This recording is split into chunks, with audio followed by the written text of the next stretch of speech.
하나님께서 우리를 구원하시는데 두 가지로 약속하시고 또 진행을 하세요. 우선 예수님을 보내셔서 예수님이 우리의 죄를 대속하시기 위하여 십자가에 못 박혀 돌아가심으로써 우리의 죄를 용서해 주시고 예수님을 영접하는 모든 사람들이 하나님의 자녀가 되게 하시는 것, 이것이 하나님께서 먼저 하신 역사입니다. 그리고 그뿐 아니라 성령님을 보내셔서 성령께서 우리 안에 계셔서 하나님의 자녀된 것을 증거해 주고 또 하나님의 자녀된 삶을 살아갈 수 있는 능력을 주시고 또 하나님의 자녀로서 하늘나라에 갈 때까지 우리를 이끄시는 역할을 바로 이 성령님이 해주세요. 그래서 성령님은 어찌 보면 천국 구원에 대한 선불로 우리에게 주신 것입니다. 그래서 성령님이 우리 안에 계시는 한, 성령님이 우리를 인도하시는 한, 우리는 성령님의 인도하심을 따라서 이 세상에서부터 하늘나라까지 가게 될 줄로 믿습니다. 그래서 우리는 성령님을 믿어요. 성경에 예수님에 대해서도 예언하고 예수님의 하신 사역도 많이 나오지만 성령님에 대해서도 성경에 예언하고 성령님이 하신 일들이 많이 증거되어 있습니다. 구약에도 신약에도 나오는데 구약에 성령님에 대한 약속이 요엘서 2장 28절 29절에 나옵니다. 내가 내 영을 만민에게 부어주리니 너희 자녀들이 장래일을 말할 것이며 너희 늙은이는 꿈을 꾸며 너희 젊은이는 이상을 볼 것이며 그때 내가 또 내 영을 남종과 여종에게 부어줄 것이며 성령을 부어주시겠다 약속하시는 겁니다. 이사야서 32장 15절에도 마침내 위에서부터 영을, 성령을 우리에게 부어주시리니 광야가 아름다운 밭이 되며 아름다운 밭을 숲으로 여기게 되리라. 에스겔서 39장 29절에도 내가 다시는 내 얼굴을 그들에게 가리우지 아니하리니 이는 내가 내 영을, 성령을 이스라엘 족속에 쏟았음이라 주 여호와의 말씀이니라 그랬습니다. 예수님께서도 성령에 대한 예언, 성령에 대한 약속을 여러 차례 말씀하셨습니다. 요한복음 7장 37절에서 39절에 보면은 명절 끝날 곧 큰 날에 예수께서 서서 외쳐 가라사대 누구든지 목마르거든 내게로 와서 마시라. 나를 믿는 자는 성경의 이름과 같이 그 배에서 생수의 강이 흘러나리라 하시니 이는 그를 믿을 자의 받을 성령을 가리켜 말씀하신 것이라 그랬습니다. 나는 성령을 믿습니다. 그래서 오늘 신앙 고백에 나는 성령을 믿사오며 이렇게 고백하고 있습니다. 예수님에 대해서 고백할 때는 탄생, 또 죽음, 부활, 그리고 승천 여러 가지를 고백했는데 성령을 믿사오며 하고 간단히 끝난 것 같은 느낌이 들을지 모르겠어요. 그러나 사실은 성령을 믿사오며 거룩한 공교회, 그것도 사실은 성령님이 하시는 역사예요. 또 우리가 죄사함에 대한 확신을 고백하는 것도 성령님의 역사예요. 그리고 우리의 부활과 영생을 믿게 하는 것도 성령님의 역사이기 때문에 사실 성령을 믿사오며 그 다음에 나오는 모든 것들이 성령을 통해서 이루어진 고백들인 것을 믿으시기를 바랍니다. 성령님은 그러면 누구신가? 성령님은 원래 성삼위일체 하나님 분의 한 분이세요. 그래서 창조 때부터 하나님과 함께 이 세상을 만드셨어요. 창조의 영이시고 생명의 영이세요. 그래서 하나님께서 수면 위에 운행하시면서 말씀으로 만드시는데 그 수면으로 운행하시는 그 성령님, 그리고 아담을 만들었을 때 하나님께서 후 하고 생기를 불어넣으셨는데 그때 그 생명이 된 성령님, 그리고 구약에도 성령께서 하나님의 사람을 그때 세워가지고 특별한 역사들을 일으킬 때 하나님의 영이 활동적으로 역사한 것들이 성경에 다 나와 있습니다. 그 성령님이 예수님이 이 세상에 탄생하실 때도 성령으로 잉태하여 예수님이 이 세상에 오셨고, 예수님이 사역하실 때도 성령에 이끌려 시험도 받으시고 사역도 감당해 나가시고, 그래서 예수님이 세례를 받을 때 성령이 임하는 광경을 거기 성경에 묘사해 놓고 있어요. 그래서 성령님은 모든 사역 가운데 이렇게 보이게 보이지 않게 우리 가운데 역사하고 계시는 분입니다. 만약에 성령님이 안 계신다면은 기독교는 과거의 종교, 이 책의 종교로 끝났을지 몰라요. 그러나 성령님이 계시기 때문에 오늘도 살아계시는 하나님, 그리고 오늘도 역사하는 하나님을 우리가 체험적으로 경험하면서 나아가는 줄로 믿습니다. 그래서 성령님은 모든 성경의 과거의 역사를 현재화시켜 주시는 분이에요.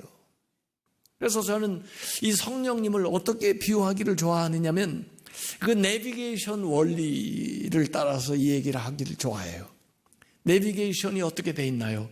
지도 위에다가 그다음에 화살표가 나타나는데 그 방향 표시는 그 GPS를 통해서 지시를 해주는 거예요. 실시간으로 그 인공위성에서 이렇게 쏘아주는 거죠. 그래서 내가 가지고 있는 지도 위에다가 내가 가야 될 방향과 그리고 현재 있는 위치에서 나아가야 될 방향을 제시해 주는 거예요. 그래서 그 길을 따라서 가다 보면 목적지에 달성하게 되는 거죠. 그래서 실시간으로 현재 GPS가 그 지도 위에다가 좌표를 그려주는 거예요. 성경 말씀 위에 성령님께서 오늘 살아계셔서 역사하시면서 나에게 들려주시는 말씀, 나에게 역사하시는 하나님의 음성을 들려주는 거예요. 요새 그런 논쟁이 있더라고요. 목사가 설교하는 게 그게 하나님 말씀이냐? 목사가 설교하는 게 하나님 말씀이다, 아니다, 뭐 이런 논쟁이 있더라고요. 근데 저는 그렇게 얘기하고 싶어요. 여러분이 듣는 것이 하나님의 말씀입니다. 그런데 그 음성은요, 성경을 읽을 때든지 또 이렇게 설교를 들을 때든지 여러분이 기도할 때든지 여러분이 듣게 돼요. 그러면 그 듣게 해주는 분이 누구냐? 성령님이세요. 성령님이. 그래서 이게 과거 옛날 이야기 책이 아니라 오늘 이 하나님 말씀을 들을 때, 오늘 하나님 말씀을 읽을 때 성령님께서 현재적으로 역사하셔서 여러분 자신에게, 개인에게 주시는 하나님의 음성을 들려주시는 거예요. 그게 성령님이 하시는 일이에요. 그래서 우리는 살아계신 하나님을 오늘 생생하게 만나며 그 하나님의 음성을 들으면서 살아가는 겁니다. 그래서 기독교는 과거의 종교가 아니라 현재의 살아계신 하나님을 믿는, 살아있는 자의 하나님을 믿는 그런 신앙이에요. 특별히 성령은 과거에는 특정한 사람에게 임해서 특별한 사역을 위해서 부어주셨지만은 예수님이 약속하신 것과 같이 이제는 만민에게, 모든 사람에게 성령을 부어주신다고 그랬어요. 그래서 오늘 이 사도행전 2장 3절에도 보면은 성령이 임하는데 각 사람 위에 하나씩 임하여 있더니 그랬어요. 아니, 성령을 하나씩 이렇게 표현하니까 조금 이상하지만은 어쨌든 각 사람에게 임했다 이거예요. 각 사람에게. 불이 임하는데, 불의 모양으로 임하는데 각 사람에게 그 머리 위에 성령이 임하는 걸 보았다는 거예요. 성령은 누가 대신해서 받는 게 아니고 누구 특정한 사람만 성령을 받아야 되는 것이 아니라 우리 모두가 각자가 성령을 충만히 받아야 될 줄로 믿으시길 바랍니다. 각 사람에게 임해요. 그러니까 성령의 민주화가 이루어졌다. 과거에는 특정한 사람이 성령을 받았다 할지라도 이제 모든 사람 남녀노소 차별 없이 성령 충만히 받아서 하나님의 일, 또 하나님의 자녀다운 삶을 살아야 됩니다. 그래서 예수님은 기회 있을 때마다 성령을 받으라, 성령으로 세례를 받으리라, 오직 성령이 너희에게 임하시면 너희가 권능을 받고 예루살렘과 온 유대와 사마리아 땅끝까지 이르러 내 증인이 되리라, 이런 말씀을 하셨습니다. 누가복음 24장 49절에도 내가 내 아버지께서 약속하신 것을 너희에게 보내리니, 예수님께서 성령을 보내겠다는 거예요. 너희는 위로부터 능력으로 입혀질 때까지 이 성에 머물라 하시니라. 그 말씀대로 마가의 다락방에 모여서 120명의 성도가 열심히 기도하다가 하루, 이틀, 사흘, 나흘, 5일, 6일, 7일, 8일, 9일, 그때까지도 별 미동도 없었다가 10일째 되는 날, 마치 그 물을 끓일 때 임계점에 도달하고 나면 그때부터 부글부글 끓어오듯이 10일이 되던 그때, 기도 분량을 채운 그때, 약속이 다 찬 그때 성령께서 그들에게 임한 사건이 오늘 사도행전 2장에 나와 있는 사건입니다. 그러니까 오순절, 예수님이 승천하신 다음에 10일, 예수님이 부활하셔서 40일 동안 활동하셨으니까 합쳐서 50일, 오순절인데, 이 오순절은 원래 구약에는 77절이라 해가지고 예루살렘 성전이 파괴된 다음에는 모세가 율법을 받은 날을 기념해가지고 오순절, 77절을 지켰는데, 이 오순절에 성령이 임했어요. 율법 대신 성령이 임했어요. 율법은 돌판에다가 새겨가지고 주셨지만은 성령은 우리의 마음의 신비에, 우리의 심령에 성령께서 부어지는 걸 믿으시기를 바랍니다. 그래서 초대교회에 새로운 역사가 일어납니다. 예수님 마지막 만찬을 할 때 13명이 있었죠. 예수님하고 12제자. 그런데 가룟 유다는 예수님을 배신하고 그리고 자살했고, 예수님은 이제 부활하셔서 승천하셨고 11사람만 남았어요. 그 두 자리를 채우는데 가룟 유다 자리는 마띠아를 도선해가지고 12제자를 채우고, 예수님 자리는 성령께서 오순절에 강림하심으로써 채워서 역사하게 된 걸 믿으시기를 바랍니다. 이 성령님에 대한 묘사가 성령님을 눈으로 보여줄 수가 없으니까 비유를, 은유를 통해서 성경에 여러 번 설명해 주는데, 예수님 공생애 때는 예수님이 세례 받으실 때 비둘기같이 성령이 임했다 그랬어요. 비둘기같이. 그 비둘기를 뭐라고 설명을 해야 될까? 아마 순결하고 깨끗하고 정결한 그런 모습이겠습니다만은 저는 성품이라고 생각해요. 성품. 성령 받게 되면 성품이 달라져요. 이 성령의 9가지 열매가 나오듯이 성령을 충만하게 받게 되면 성품이 사랑과 희락과 화평과 온유함, 이런 아름다운 성품으로 변화되게 되는 줄 믿으시기 바랍니다. 비둘기 같은 성령. 그런가 하면 오늘 본문에는 바람 같은 성령에 대해서 얘기해요. 밀폐된 공간인데 자연 바람이 일어날 수 없는 그런 조건인데 그 안에 강하고 급한 바람이 임했다 얘기해요. 그 소리가 귀에 들려서요. 그래서 사람들이 깜짝 놀라가지고 아마 눈을 떴겠죠. 바람 같은 성령이에요. 바람은 뭐예요? 변화를 일으키는 겁니다. 새로운 바람을 일으키는 거죠. 변화, 생명, 숨, 이런 것들을 상징하는 게 바람이에요. 그래서 예스겔 골짜기 해골이 가득한 곳에 바람, 생기야 불어라, 생명의 바람이 불기를 시작하니까 그 해골들이 일어나서 생명이 되는데, 그냥 개별의 생명이 아니라 군대가 되어서 하나의 목적을 향해서 나아가는 강력한 그런 세력이 되는 모습으로서 성령의 역사를 보여줘요. 성령의 바람이 불어오게 되면은 우리의 심령이 변화되고 우리의 가정이 변화되고 우리의 사회가 변화되고 이 나라의 민족이 변화될 줄로 믿습니다. 성령의 바람이 불어와야 됩니다. 좋게 변화되는 역사가 일어나게 되는 거예요. 그런가 하면 여기 불같은 성령, 바람 소리에 깜짝 놀라서 눈을 떠보니까 불이 임하는데 각 사람에게 임하는 불이에요. 불은 뭐예요? 능력을 나타내요. 성령의 능력. 불이 임하게 되면은 내 안에 모든 부정한 것들이 다 살라져요. 그래서 깨끗하게 정화하게 되는 거죠. 모든 것들, 잘못된 것들을 소멸시키고, 그리고 내 안에 능력을 가져와서 능력 있는 삶, 에너지가 넘치는, 열정이 넘치는 그런 삶을 살아가도록 우리를 인도해 주게 되는 겁니다. 성령의 능력을 받으시기 바랍니다. 성령의 뜨거움을 받으시길 바랍니다. 그러한 열정으로 사시기 바랍니다. 그러한 능력으로 새 역사를 이루시기를 바랍니다. 성령의 불이 그들에게 임했어요. 그래서 견딜 수가 없었어요. 그래서 증인이 되고 밖으로 나아가 하나님의 말씀을 증거하지 않을 수가 없었어요. 그런 거면 보니까 여기 언어, 다른 언어로 얘기하기 시작했다 그랬습니다.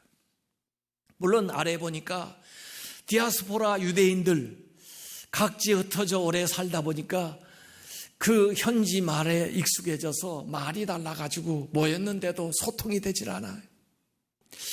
마치 그 바벨탑 창세기 11장에 그 잘못된 일을 도모하게 되니까 바벨탑을 쌓게 되니까 그들이 벌을 받아서 같은 말을 쓰는데도 통하지를 않아가지고 불통이 돼서 전부 뿔뿔이 흩어졌는데, 그런 상태에 있던 자들에게 성령이 임하게 되니까 다른 말을 하는데도 불구하고 서로 통하게 되는 거예요.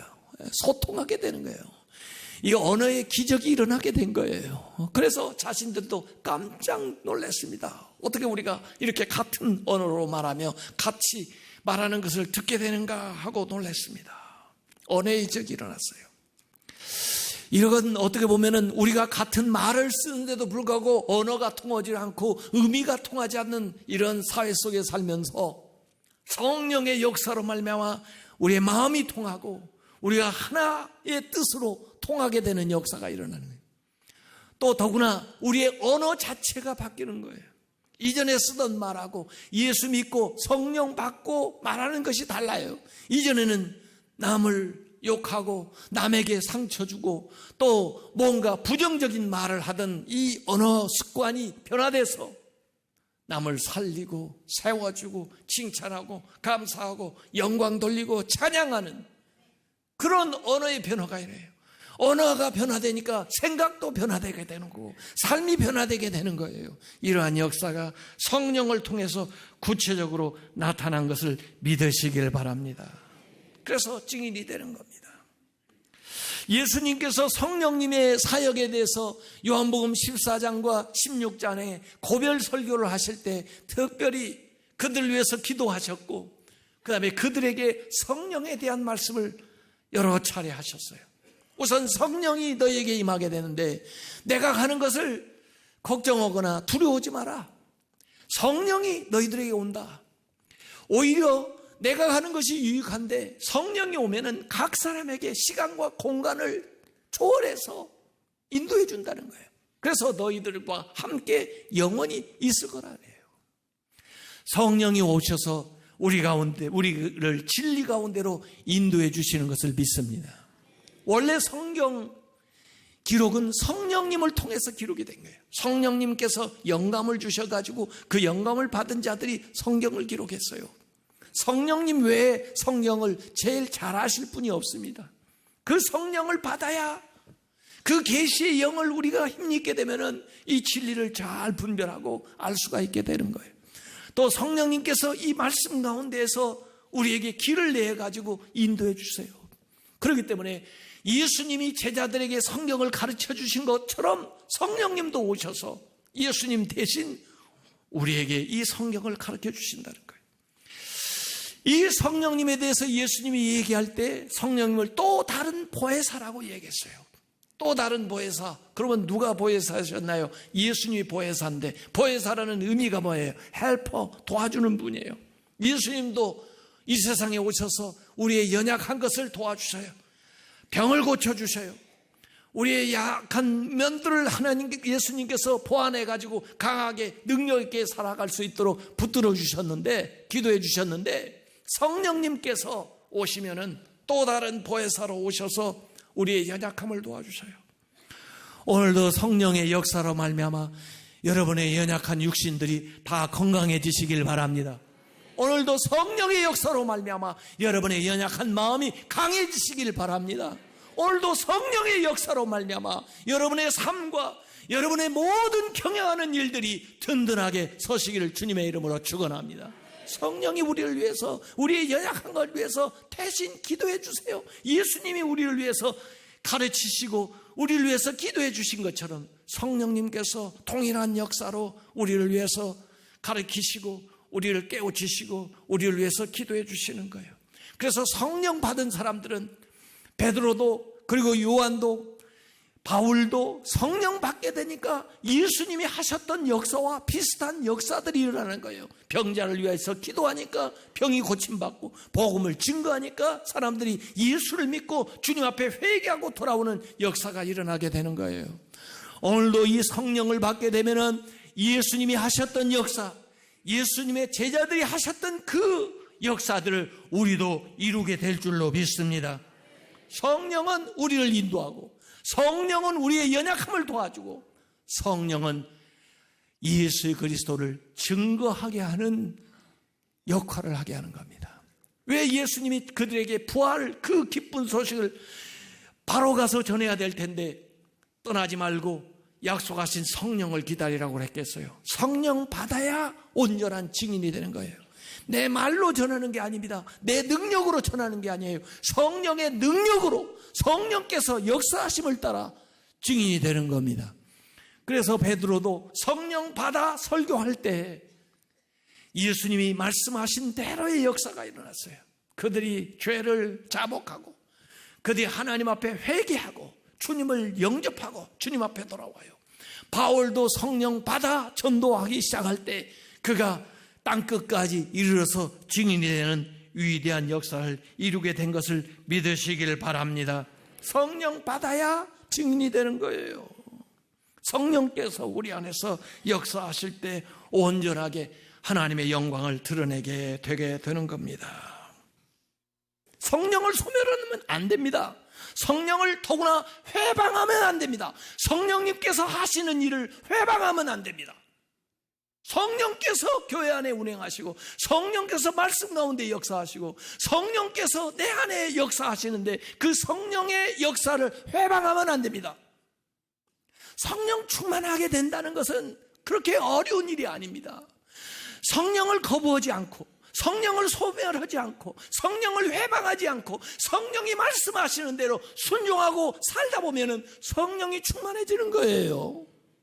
성령이 나를 인도하는 거예요. 성령이 나를 인도하다 보면 내가 다른 사람이 되는 거예요. 변화된 삶을 사는 거예요. 내 안에 성령의 능력이 나타나는 게 성령께서 하시는 일을 보게 되는 거예요. 그러면서 우리의 믿음이 성장하고 우리의 삶이 새로워지는 겁니다. 성령 충만하시길 바랍니다. 성령을 거역하면 안 됩니다. 성령을 근심되게 해서는 안 됩니다. 성령을 소멸해서는 안 됩니다. 오직 성령을 따라 사셔야 됩니다. 성령님 저를 인도해 주세요. 성령님 저에게 말씀해 주세요. 성령님이 인도하시는 대로 따라가겠습니다.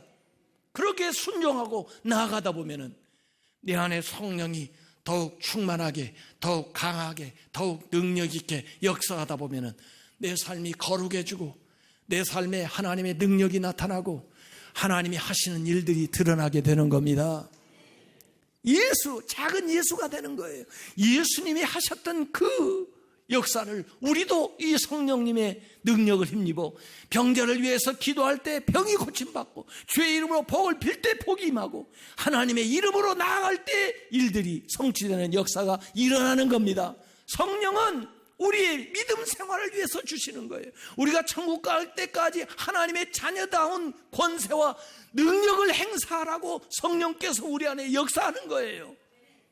성령님의 인도함을 따라야만 우리가 바른 길을 갈 수가 있고 하늘나라의 자녀로서의 삶을 온전하게 살아가게 되는 것입니다.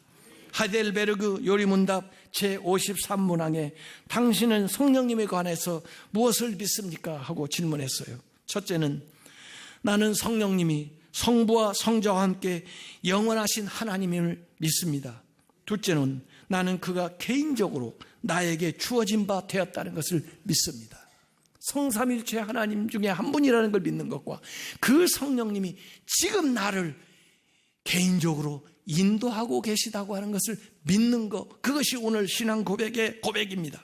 그래서 그는 나로 하여금 참된 신앙에 의해서 그리스도와 그의 모든 축복에 참여하게 하시고 나를 위로하시며 나와 영원히 함께 하심을 믿습니다.